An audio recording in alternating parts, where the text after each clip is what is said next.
com a força do povo e as bênçãos de Deus, haveremos de reconstruir esse país. Viva a democracia! Viva o povo brasileiro! Muito obrigado, companheiros! Pois é, o Lula ganhou.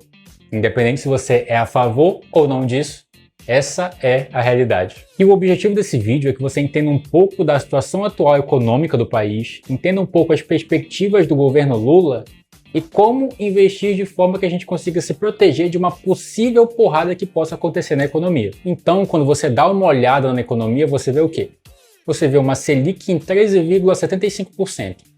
Um Bacen, que é o Banco Central, não estando muito afim de diminuir essa Selic, pelo menos por enquanto. Ele quer ver como a economia vai reagir. E o que uma Selic mais alta significa? Significa uma economia um pouco mais congelada, um pouco mais retraída. Por quê? Porque quando você tem uma taxa mais alta, uma taxa de juros mais alta, você deixa de fazer investimentos, começar negócios, contratar mais pessoas, porque essas coisas pedem o financiamento. E se a taxa está mais alta, fica muito complicado fazer esse financiamento. Então acaba não fazendo sentido. Então nesses momentos de taxa mais alta, a economia tende a ficar um pouco mais congelada, um pouco mais quietinha. Além disso, a gente tem o IPCA, que é a inflação acumulada dos últimos 12 meses, batendo 5,90%. E assim, pelas projeções do Bacen no Boletim Focus, essa inflação ela vai continuar nesse valor por mais um tempo. E tendo em vista um pouco dos objetivos do governo Lula, a gente consegue entender por que a inflação vai continuar nesse patamar ou pode até mesmo subir. Mas por quê? Quando a gente olha o governo Lula, a gente consegue perceber muitas divergências em relação aos governos passados, como do Temer, do Bolsonaro, enfim. São governos muito divergentes em muitas coisas. Qual é o foco do governo Lula? Mais auxílios, mais benefícios, você vai ter isenção de imposto de renda para as pessoas que recebem até R$5.000. E o que isso vai fazer? Isso vai fazer com que no curto prazo a economia comece a crescer. Que você vai ter mais pessoas com mais tutu no bolso. Então elas vão consumir mais. Se você consome mais, as empresas crescem mais, enfim. Isso vai acontecer no curto prazo. Além disso, você tem algumas situações acontecendo pelo mundo que vão ajudar ainda mais o Brasil. Você tem problemas na China, nos Estados Unidos, na Rússia, enfim. Essas coisas acabam fazendo com que alguns países olhem para o Brasil com outros olhos. E falam, olha, tá meio complicado investir aqui, ali, mas o Brasil, vamos dar uma olhada lá? Foi basicamente isso que acontece. Mas tem um ponto aí, porque caso o Lula erre a mão, o consumo pode subir muito. E com consumo muito elevado, você tem mais inflação, o que pode complicar um pouco mais as coisas aqui. Olha aí, ó. As mesmas coisas que o Lula vai fazer hoje, ele fez em 2002 e não deu nada de errado. Por que dessa vez vai dar? Começou aí, Bolsominion. Em 2002, tinha um país chamado China, com 1 bilhão de pessoas. E esse país estava crescendo 14, 15% ao ano. O PIB dele estava crescendo nessa faixa. Então você tinha 1 bilhão de pessoas precisando de comida, de roupa. E de onde vocês acham que vinham essas commodities? Daqui, da gente. Então, nessa época de 2002 até 2008, 2009, a China estava crescendo absurdamente. Então, o Brasil foi muito no bolo junto com a China. Então a gente teve muito desenvolvimento. Então mesmo com algumas políticas mais assistencialistas, a gente conseguia crescer muito, porque a China estava demandando muito da gente. Então esse foi o famoso boom das commodities. E isso ajudou muito o governo Lula. Só que dessa vez isso não vai acontecer. A China está fechada por conta do Covid. Você tem a China crescendo 2%, 3%. Não é mais aquela mesma China de antes. Então esse boom das commodities dificilmente vai acontecer de novo.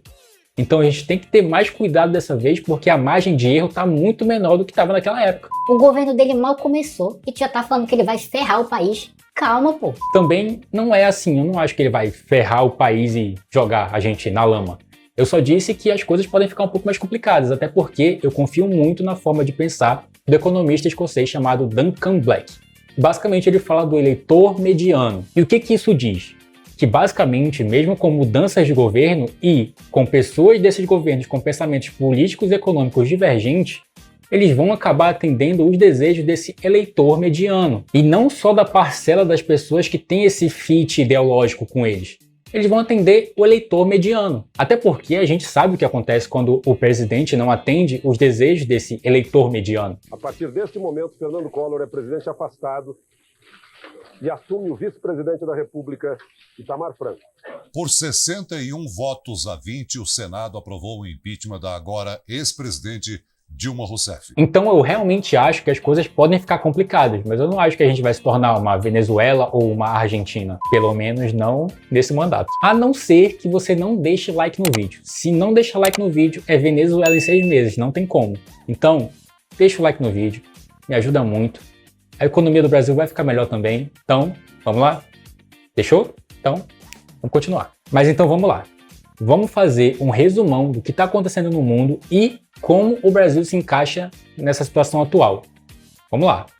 A gente tem Covid na China, a gente tem Estados Unidos caminhando a uma recessão, a gente tem guerra na Rússia, a gente tem na Europa uma crise econômica ferrada, então a coisa não tá legal. E como é que a gente está aqui? Aqui a gente está com a taxa Selic mais alta, inflação alta, que pode ficar mais alta, e se a inflação fica mais alta, o dólar fica mais alto, e se o dólar ficar mais alto, a taxa Selic tem que ficar mais alta. Então, as coisas estão um pouco tensas aqui, realmente. Mas como investir sabendo disso tudo que eu falei? Oscar, essa é fácil. É só investir no IPCA+, porque tu consegue fugir da inflação e vai dar tudo certo. Porque isso é uma meia-verdade. Pensa comigo. Se você investe em IPCA+, e a inflação fica muito alta, quando você for pagar imposto no momento da venda, o imposto vai ser em cima da sua rentabilidade e da inflação também, da parte da inflação do IPCA+. Então, se a inflação é muito alta, você tem que pagar mais imposto. E pagar imposto em cima da inflação é pagar imposto em cima de uma coisa que você não tem mais, porque a inflação é o que foi comido do seu poder de compra. Então, ter IPCA+ é legal? É. Ter muito IPCA+ é legal? Aí já não é. Você tem que dar uma diversificada aí. Mas só de você já saber que vai continuar tendo inflação e pensar em IPCA+, já é uma ótima. Porque quando você sabe que nos últimos 28 anos a nossa moeda perdeu 86% do poder de compra, você já fica muito mais ligado nessa questão da inflação. Mas então, qual é o ponto desse vídeo? O ponto é muito simples. Investir em dólar. Você tem que ter uma parte do seu capital fora daqui. É muito simples. E você tem muitas formas de fazer isso. Você pode investir em BDRs, e tem BDRs do Facebook, do Google, da Amazon, enfim, tem diversas BDRs e você pode investir daqui do Brasil mesmo. E você já vai ter uma exposição em dólar. Você pode investir em fundos de investimento que acompanham a cotação do dólar. Então, se o dólar sobe, você pega essa subida e pega essa rentabilidade.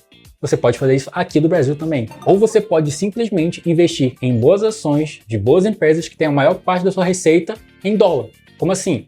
São empresas que fazem muita exportação. Essas empresas vão ter muito dólar na receita. Então, quanto mais alto o dólar, mais essas empresas vão receber também.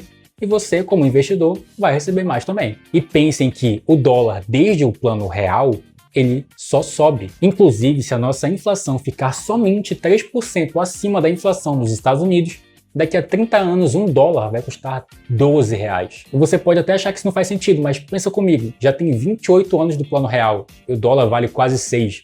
Então daqui a 30 anos ele não pode estar custando 12. Então é muito importante ter essa diversificação de moedas. Ela faz total sentido em países que têm uma inflação mais alta. Mas você pode também investir especificamente nos Estados Unidos. Inclusive eu vou fazer um vídeo só falando como investir nos Estados Unidos de uma forma bem simples, com um custo mais baixo do que a maior parte das pessoas acham que é. Até porque eu tenho ouvido muita gente falar que está com medo de deixar o capital aqui, porque o Lula vai confiscar, ele vai pegar tudo que as pessoas têm, enfim. Inclusive, a respeito desse ponto, pessoal, não é assim que funciona. A gente teve o caso do Collor lá nos anos 90, onde ele pegou 80% da poupança das pessoas porque ele tinha que pagar a dívida pública. Só que aconteceu muita coisa, o PIB caiu acho que 8%, ele teve um impeachment, tem aquela emenda constitucional lá de 2001 que não permite mais esse confisco. Então, pessoal, a chance disso acontecer é quase nula.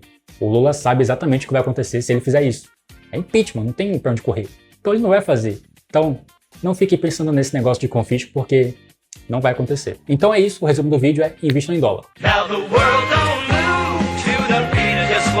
O vídeo não acabou, mas invistam em dólar, aproveitem enquanto ele não está tão alto, porque existe uma boa chance dele subir nos próximos anos. E isso vai acontecer independente do governo que estiver lá. Independente de ser Lula, Bolsonaro, Temer, quem for, o dólar vai subir. É isso que acontece há muito tempo e vai continuar acontecendo. Obviamente eu não posso só chegar aqui e dizer invistam em dólar e terminar o vídeo. Se você quiser saber quanto você tem que ter em dólar, eu fiz um vídeo, inclusive foi meu último vídeo, eu não sei se vai aparecer desse lado aqui ou desse. Se você ficar com alguma dúvida, dá uma olhada lá que eu falo um pouco disso e você vai entender um pouco melhor. Continuando, além de você ter dólar, você tem que ter uma parte dos seus investimentos aqui, porque você vive aqui. os seus custos são em reais. Então faz total sentido que você tenha a sua reserva de emergência em reais e uma parte dos seus investimentos também em reais. Mas quais investimentos? E aqui você tem alguns pontos de vista, mais especificamente 3 pontos de vista. Você pode pensar que, bom, a taxa Selic está alta, então eu vou investir em títulos públicos, porque aí eu vou ter a rentabilidade da Selic e está tudo certo. Você pode pensar, bom, a taxa Selic está alta, então as ações vão continuar caindo, porque quanto mais alta a Selic, mais as ações caem.